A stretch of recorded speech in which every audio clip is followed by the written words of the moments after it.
14th selection in the first round of the 2009 first-year player draft, the Texas Rangers select Matthew Purke, a left-handed pitcher from Klein High School, Klein, Texas. The Cleveland Indians are now on the clock. Another one of those big, tall left-handers who can blaze it past you, right? Well, again, when you look at it, you look at a lot of these high school pitchers, the thing in common, good bodies, tall, angular. This kid has a good arm. He's got a good breaking ball.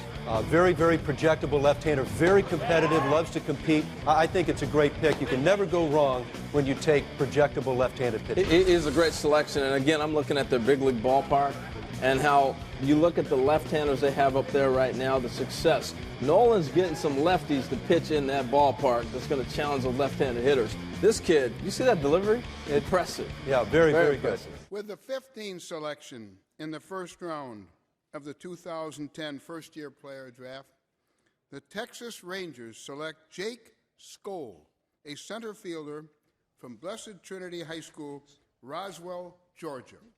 The Chicago Cubs have the next pick, and they are now on the clock. Jake Skole, he's not one of these highly regarded by the scouts kind of player, not a top 100 guy, committed to Georgia Tech for baseball and football. What else do we know? Well, he only played 3 weeks this season. He was hurt. I mean, he was off a lot of teams' draft board. Now, he came on in the last 2.5 weeks, but this is an unusual pick in that he did not play most of the season. He was hurt. So is this the guy that you kind of described to us, that signability is a factor? They needed, I guess, not take a highly regarded top 25 kid here. You got to take a kid that's excited to go this early. Well, I'll tell you what, my instincts tell me that they wouldn't have taken this kid if they really had done their homework and they loved this kid. Look, this is, as you said, it's a two-sport guy. This guy's got a plus bat, and he's got the run tool. He's a premium position player, plays in center field. And again, he's a special type athlete. There's been a lot of people that have compared this kid to a Grady Sizemore, that kind of a player. I mean, he's got football in his genes, he's got speed, he's got some pop in the bat, and again, he wasn't seen all that much. With the 33rd and final selection in the first round of the 2011 first-year player draft, the Texas Rangers select Kevin Matthews, a left-handed pitcher from Richmond Hill High School, Richmond Hill, Georgia. Commissioner, thank you. Let's talk about Kevin Matthews, a Georgia southpaw who went 4-2 with a 1.68 ERA. Some people think he's a lot like a Billy Wagner. Great athlete, can slam dunk a basketball despite being 5'11". He weighs 180 pounds. Matthews may be a tough sign, though. He seems very committed to the University of Virginia. Do you know how I know this? His Twitter handle is UVA-bound11. That's what he's going by on Twitter.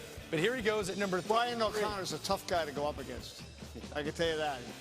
The coach in Virginia is tremendous. Kevin Matthews, John, what do you think? Left-handed pitcher, very athletic kid, very fast arm, quick arm. Fastball is going to play plus. Same with the breaking ball. This is, again, it's not the big physical kid, but this is an extremely athletic pitcher. Again, you look up at a C.J. Wilson, a guy like that, Derek Holland. They have a lot of athletic pitchers. This guy falls right into that. Does a left-hander play well in that ballpark in Arlington? Left-hander plays very well. You know, they got the short porch there in right, and it's a little bigger, but I'll tell you, it's an airport wherever you are. You got to be able to keep the ball down. With the 29th selection of the 2012 first-year player draft, the Texas Rangers select Lewis Brinson, an outfielder from Coral Springs High School, Coral Springs, Florida. The New York Yankees have the next pick, and they are now on the clock. Lewis Brinson can do it all, folks. He's an outfielder committed to the University of Florida, drawing comparisons to Cameron Maybin, who was drafted 10th overall in '05 by the Tigers.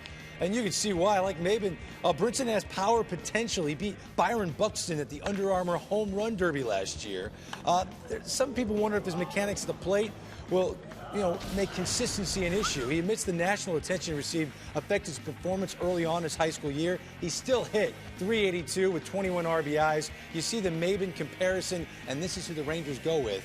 Louis Brinson. It's a wonderful, wonderful athlete. I mean, this is a nice pick. I like this pick, and he's got a chance for upside. You know, the Rangers are a club that's continuing to flourish, so they got time to take their time with him. But, man, I love this pick. Ultra-electric athlete, very similar skill set to Byron Buxton. There's not a whole lot of difference. And when you look at it, the kid can fly. He can go get the ball in the outfield.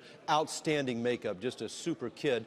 The big question is going to be the bat. It might take a little longer for the bat to come, but again, this kid's got power. He won the home run derby contest there at Wrigley Field, and he's got all the other tools you want to. It's a typical draft of the Rangers. They can put him in their system, take their time. They've got a lot of good young players, and they've got a system in place that can develop this type of player. With the 23rd selection of the 2013 first-year player draft, the Texas Rangers select Alex Gonzalez, a right-handed pitcher from Oral Roberts University, Tulsa, Oklahoma.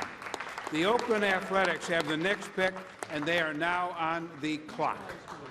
The last time we talked about a pitcher from Oral Roberts, it was Mike Moore when he was the top pick of the Seattle Mariners a long time ago. Oh, Gonzalez is a 6'2" right-hander, and some think maybe future in the bullpen, but I know, John, you love this kid, and you think he's going to belong in the rotations. I do. I think this is, I made the comment earlier that the club that ends up with this player is going to be a little bit surprised. I don't think the Rangers are. They've really done their homework. I think this has got a starter mix. You look at the body, 6'3", 200. And again, this is a guy that's got a 4-pitch mix right now. He's durable. He's built for innings. I had a scouting report up there. Let's take a look at this guy. Again, he's not going to have anything that jumps off the board at you. You look up at the present and future, I see sixes across the board. I think this guy's going to throw with a slightly plus fastball. The slider's already a good pitch. Changeup's got a ways to come. He's a strike thrower. You look at the bottom, he's got a very good delivery mechanics and a good 4-pitch mix. I look at this guy more as a middle of the rotation guy that could come quick. And I think that when you look at the Rangers and you look at what they've been able to do with their pitching, it's been turned into a pitching organization. They haven't missed on a lot of guys. They got a good pick here with Mr. Gonzalez. Yeah, worst case scenario, you put him in the bullpen. I mean, Tanner Shepard's not that he's the same guy. He was a guy that they said, oh, he's going to be a reliever if he can't start. You send him as a starter. He's got a nasty cutter. So if you wanted to shorten him up, you let him use that cutter and the breaking ball out of the bullpen, and he could get to the big leagues in a real hurry. The one thing I see here, you're looking at Texas. We watched it with Colorado, Baltimore. These are ballparks that are tough to pitch in. And it's tough to get a free agent to buy on, oh, yeah, I want to go pitch in a pitcher-friendly park in Texas. Okay? Ain't happening. You're going to have to develop those guys. So this is not a surprise that they got a pitcher. Maybe the guy might be. I like the pick, but I felt like this is strong for them to go get a pitcher. If there is criticism, Peter Gammons, he didn't face top-tier competition. Does that worry you at all here?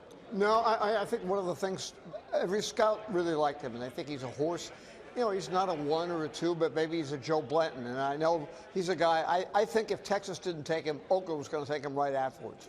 With the 4th selection of the 2015 MLB Draft, the Texas Rangers select Dylan Tate, a right-handed pitcher from UC Santa Barbara, California. The Houston Astros will have the next selection. The first pitcher is off the board, and it's Dylan Tate inside his family's home. You see him between his parents. A huge party there tonight as the UC Santa Barbara 6'2", 200-pound right-hander is off the board to the Texas Rangers with the 4th overall pick. We look forward to talking to Dylan Tate later in this broadcast. For now, he's in our draft spotlight.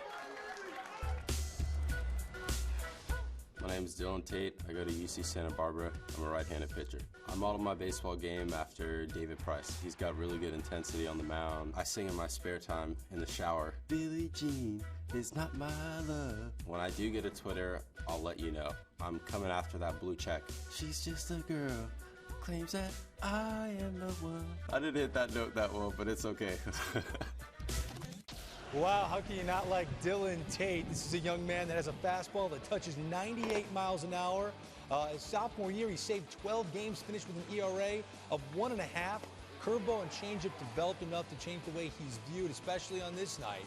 Is he being drafted as a starter. If he's going 4th overall, Dan O'Dowd, we must believe so, right? Well, I think they'll send him out as a starter. For me, this is a 6 fastball, 6 slider, below average changeup, control. He's a roll 6 for me, but he's a roll 6 as a bullpen guy. There's some effort in the delivery. You know, not a big field guy. It's power to his arm, but I don't see him arm speed. The concern I would have here is that I think he's a guy that you can easily rhythm up as a hitter. So I think there's some development if you're going to leave him as a starter. As a bullpen guy, I think you can run him a little bit. Interesting. Well, Dylan Tate and that party that you got at your house right now, it's about to get even louder.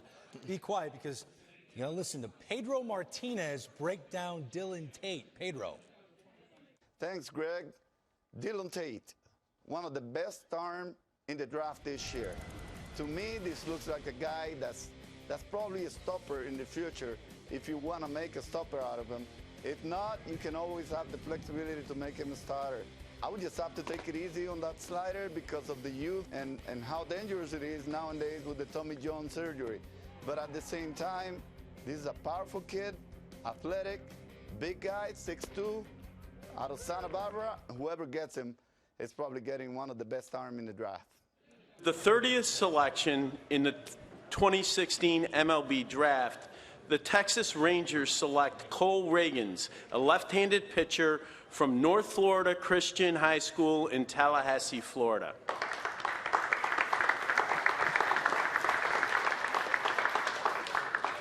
The New York Mets have the next selection. Well, this 6'4" high school left-hander dominated the competition this year at North Florida Christian High School, winning 9 games, ERA under 1, along with 104 punch-outs in just 70 innings. He doesn't light up a radar gun, but his command 3-pitch mix keeps hitters guessing. Cole Ragans gave himself the best comment. He thinks his mechanics, size, and stuff should remind folks of another Cole Hamels. Got the mail? What do you think of that? Wow, maybe a little shy of Cole Hamels, but you know it's good to aim for something. That's his comp for himself. What makes him stand out a little bit is his feel for pitching. He's almost more like a college lefty than a high school kid, but he's got some room to grow. He's got a fastball. All of this stuff is like average to a tick above. Nothing really jumps out as plus. A really good changeup, commands all of the pitches, threw really well in an early season matchup against another top pitcher, and kind of just kept it going from there. You know, it's kind of strange, but maybe he's the sort of poor man's Braxton Garrett, if you're going to look for guys in this draft class. You know, 6'3", I think he can add some sort and knows how to pitch. I don't think his stuff is quite as crisp as Garrett's is currently, but there's a lot to build from there. This is a theme, Dan O'Dowd, that they continue to go with pitching in the first round, the Texas Rangers. You know, again, it's an organization that's done a great job developing their players, and you look at all the young players that are gravitating to the big league level this year. I think it's one of the clubs that, when you look at from a player development standpoint, I think they're a model club in how they handle their players. You know, he is committed to Florida State. He grew up in Tallahassee going to Seminole baseball games. Signability not an issue. Florida State's getting killed tonight, boy. They really are. Yeah, they got an eye for talent. They know who to recruit. That's for sure. But if you're a first rounder, signability not. No, I think they did their homework. The Texas Rangers did. He's going to sign if they're taking him there. I'm fairly confident that he will begin his Rangers career. And the only time he goes to an FSU game is as a fan. The 26th selection of the 2017 MLB draft, the Texas Rangers select Bubba Thompson.